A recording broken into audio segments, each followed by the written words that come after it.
people of Kosovo. But the only way towards sustainable peace is for Belgrade and Pristina to resolve their issues through the EU-facilitated dialogue. I urge all parties to engage positively and constructively in the latest round of the EU talks tomorrow. It is an opportunity for Kosovo to demonstrate that it is a responsible actor within the Euro-Atlantic community. So I really appreciate you being here today. It's great to have you back. It is important for NATO that Belgrade and Pristina resolve the differences through dialogue, to find common ground, and to reach a solution that respects the rights of all communities. So, Der Albin, great to see you back at the NATO headquarters. Welcome.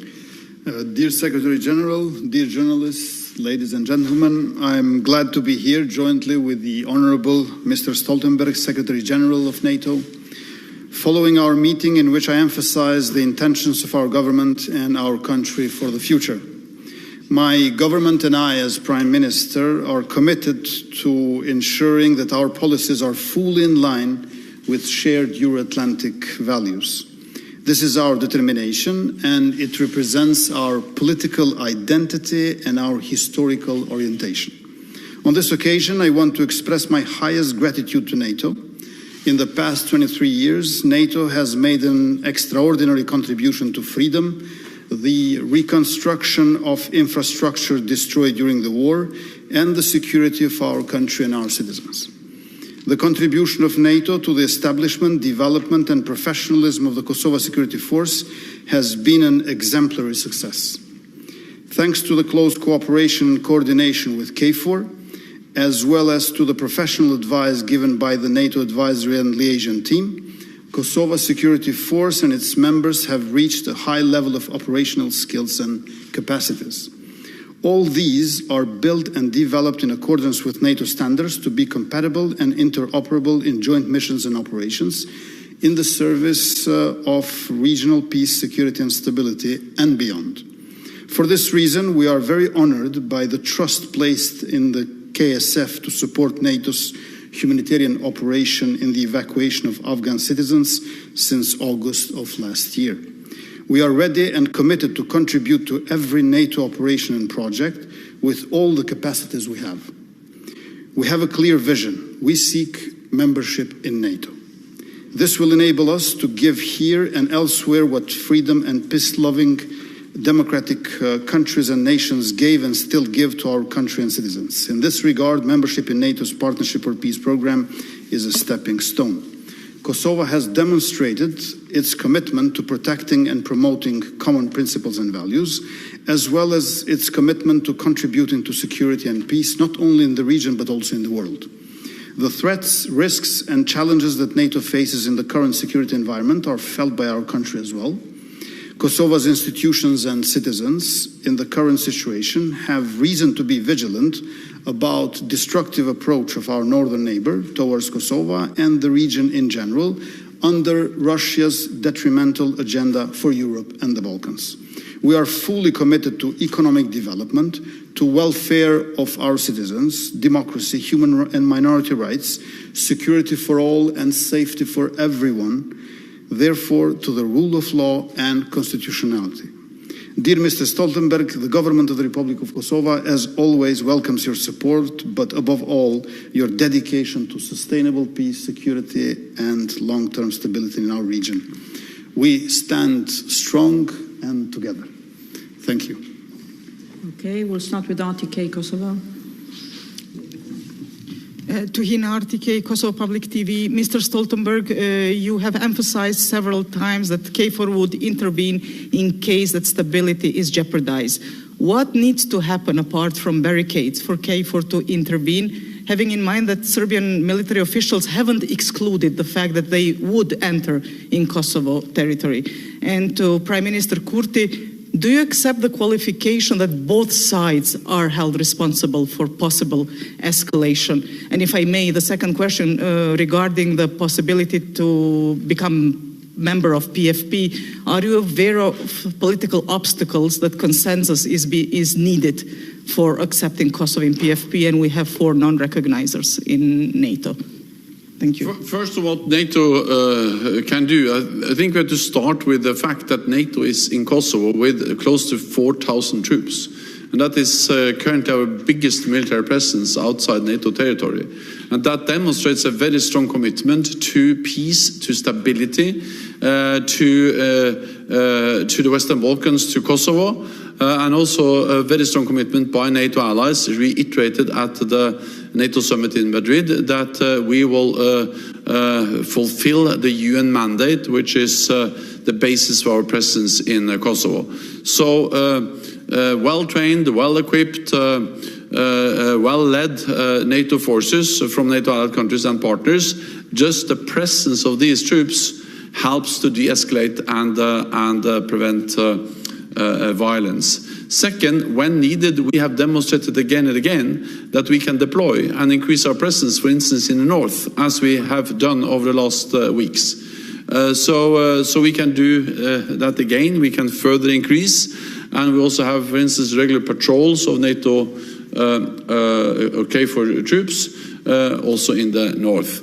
So we will, of course, our actions will be proportionate. They will be measured, but they will be clear, and we will do what is necessary to prevent escalation and to ensure the freedom of and the safety and the freedom of all communities in Kosovo. So I think just what we have proven over so many years.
Acts and behavior as individuals or as groups. Therefore, we need all the support from EU, from NATO, from democratic West in general, for a democratic country of Kosovo. I know that there are 4 non-recognizers of our independence in NATO. I know it is not easy, but I always work hard and insist on what is just and needed. Deutsche Welle. Hi, thank you very much. Prime Minister Kurtin, one of the ways that you've been helping NATO already is with the U.S. hosting Camp Leah for Afghan evacuees. I wanted to know if, since the 1 year that you gave the United States is up the end of August, have you agreed to extend the camp since there are evacuees who do not have who have not been given visas to go on to the United States? And will you accept these people to stay in Kosovo if they do not find third countries? And Mr. Secretary General, along those lines, is NATO doing anything to help the United States find homes for some of these former Afghan government officials, for example, who are not being granted visas to the U.S.? Is there something NATO can do to find them homes outside of America? Thank you very much. First of all, it is our humanitarian duty to help refugees, people who had to flee, due to hardships, due to catastrophes, due to coup d'etats, to regime change, and when their life and the lives of their family members are at risk. So it's a humanitarian duty. On the other hand, it is duty towards our allies and partners and friends, of course, first of all, United States, to help when they are in need. And we will continue to do so. My Minister of Internal Affairs is in close cooperation with U.S. Embassy and with authorities, military authorities of the Camp Bondstill, in order to help all those people who are in need to the best of our abilities. Well, also since the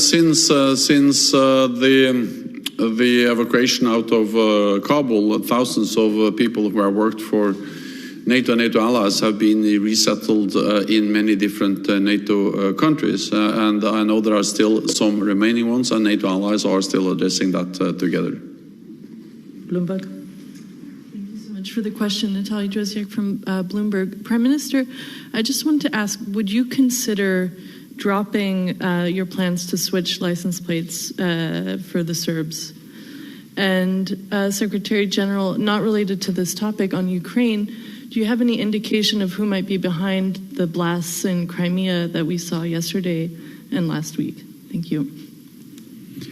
We have made a decision on 29th of June this year to enable all Serbian citizens of Kosovo whose car plates are with denominations of year 1999, like legacy of the regime of Milosevic, produced in Serbia with acronyms of towns in Kosovo, to convert them into legal and legitimate car plates, RKS.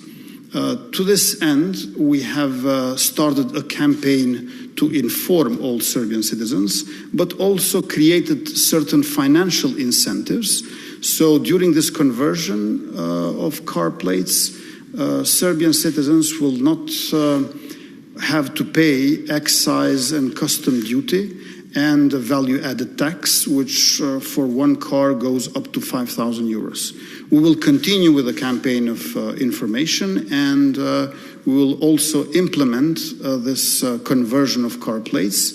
Moreover, Serbia itself agreed that since mid-January 2018, they are not going to produce such car plates in Serbia anymore, and they are also not going to force Serbs to use them. That's why 4 years after, we are implementing something which is, according to our constitution and law, legal, but on the other hand, also according to the Serbia's pledges in Brussels dialogue process, their obligation. Therefore, we do not see any way around it, and I think it's for the benefit of all of us to make everything legitimate and legal in our country. On the explosions in Crimea, I cannot go into details about our intelligence, and I will not speculate. What I can say is that Crimea is illegally annexed by Russia. They illegally annexed Crimea in 2014. Ukraine has the right for self-defense. NATO allies are providing support to Ukraine. And of course, what we see now is that it is this senseless war which President Putin is responsible for, which is creating more and more damage, more and more suffering for the people of Ukraine. And one of the most acute dangers we all face is now the situation around the nuclear power plant in Zaporizhia, where Russian troops have occupied and controlled the facility for several months, and they now use the ground around the nuclear power plant as a staging area, as a platform to launch artillery attacks on Ukrainian forces, and this is reckless, it is responsible, and it just underlines the importance of allowing international inspections by the International Atomic Energy Agency, and also it demonstrates the importance that Russia should withdraw all its forces and not use a nuclear power plant and ground around that power plant as a platform for launching military attacks against Ukraine. Final question, Brussels Morning. Thank you, Leila Mossadegh from Brussels Morning and Latitude. Secretary General, 1 year ago, I asked you and I begged you to ask your alliance to not recognize the Taliban. And now, in 1 year later, how do you see the situation in Afghanistan, and what is NATO position in a political and humanitarian crisis in Afghanistan? And the second one, as a strongest military organization in the world, like NATO, the alliance of NATO, they are trying to start negotiation with Taliban again. This is the time, I think, not start weak negotiation with the terrorist group like Taliban, because they still didn't cut their relation with Taliban, with Al-Qaeda, sorry. And how do you see this negotiation, and which is happened last year? It is really unforgettable for everyone, especially for the people of Afghanistan. Are you going to pressurize the Taliban to accept to cut their relation with Al-Qaeda and accept the women's rights in Afghanistan, and also give a little bit freedom for the people of Afghanistan, and also stop genocide in Afghanistan? Are you going to talk with the alliance to pressurize the Taliban? Thank you. What we see now in Afghanistan is a tragedy for the Afghan people, and in particular for Afghan women. And the first anniversary of Taliban's takeover in Kabul is a bitter occasion where we demonstrate the brutality of the Taliban rule. And it's also, of course, bitter for all those who worked for so many years for democratic, free Afghanistan, respecting human rights, including the rights of women. What NATO allies are doing is that they are stepping up their humanitarian support, the support for human rights groups, and of course also NATO allies and the international community is putting significant pressure on the Taliban regime, not least by imposing severe sanctions on the regime. Let me also add that we are, of course, we are aware of that. There have to be some severe lessons to be learned after all these years in Afghanistan. And I think the main, or perhaps most important lesson to be learned is that one thing is to fight terrorism, which was the main reason we went into Afghanistan. We have achieved a lot in the fight against terrorism. I also think that the latest strike against Al-Qaeda leader shows that we can continue to fight terrorism also from outside Afghanistan. But it is a much more ambitious task to move from fighting terrorism, which was the original purpose of the mission, to build a democratic, free Afghanistan. That was an ambition expressed by NATO allies, by the UN, by the European Union, and also by NATO. And that proved to be extremely much more difficult. So I think we achieved a lot in the fight against terrorism, but we have seen that in our efforts to create a more stable and free and a democratic Afghanistan, what we have seen over the last year is actually a huge setback and and a tragedy for Afghanistan, but also for all those allies and partners who worked so hard to create a more peaceful and democratic Afghanistan.